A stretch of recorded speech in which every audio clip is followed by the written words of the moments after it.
बाजार से डायपर खरीद कर ले आई और रात को उसे पहनकर निश्चिंत होकर सो गई। अगले दिन सुबह जब रौनक ऑफिस जाने के लिए तैयार होने लगा तो उसने अपने कपड़े लेने के लिए अलमारी खोली तो वहाँ पर रखा डायपर का पैक उसने देख लिया। वो शर्मिली से पूछता है, डायपर? अरे शर्मिली, ये एडल्ट डायपर किसका है? जी ये आपके गबरू के लिए है।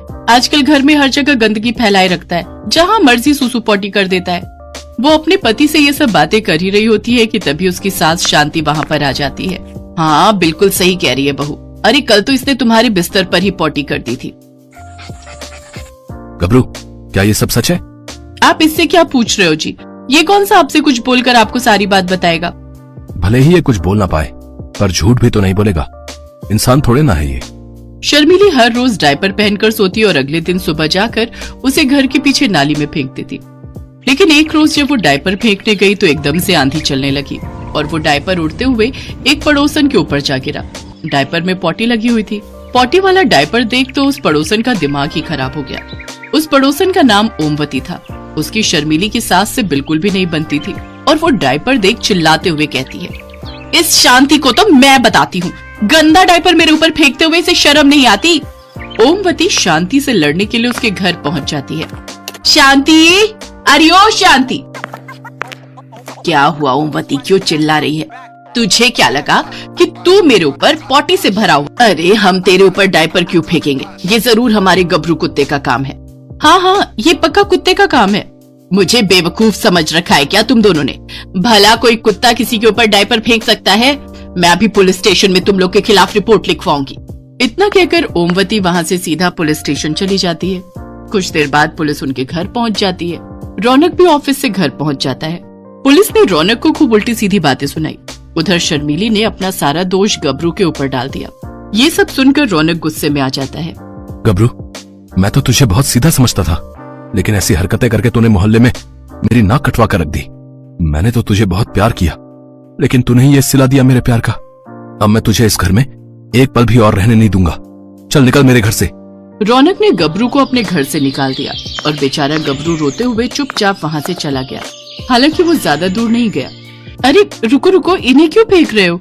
इन्हें रहने दो, हमारे, मेरा मतलब है किसी के काम आ जाएंगे। नहीं, आज इस डायपर की वजह से मेरे घर पर पुलिस आई है। मैं इसे अपने घर पर और नहीं रख सकता। रौनक ने वो सारे डायपर उठाकर फेंक दिए। उस रात शर्मिली टेंशन के मारे बिल्कुल भी नहीं सो पाई और वो सारी रात भर जागती रही। ऐसे ही 2-3 दिन तक तो शर्मिली सोई नहीं, लेकिन फिर एक रात उसकी आंख लग गई और आंख लगते ही जिस बात का डर था वही हुआ। उसने बिस्तर पर सुसु और पोटी एक साथ कर दी। अगले दिन जब रौनक उठा तो उसने जो देखा तो वो देखकर हैरान रह गया।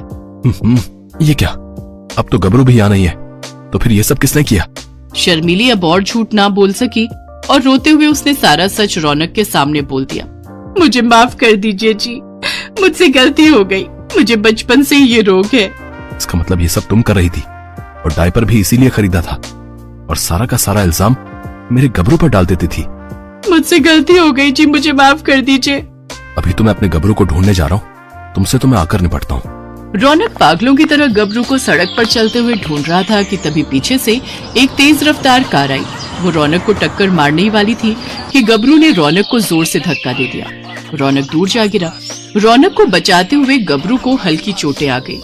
गबरू, मेरा गबरू, तुझे तो चोट आई है, मैं अभी तुझे हॉस्पिटल ले चलता हूँ। रौनक गबरू की मरहम पट्टी करवा कर उसे घर ले आता है। देखा शर्मिली, आज तुम्हारे झूठ की वजह से मेरे गबरू को चोट आ गई। आज मेरी जान बचाकर उसने अपनी जान की बाजी लगा दी। मुझसे गलती हो गई जी, अगर मैं अपनी बीमारी आपसे नहीं छुपाती तो आज ये सब नहीं होता।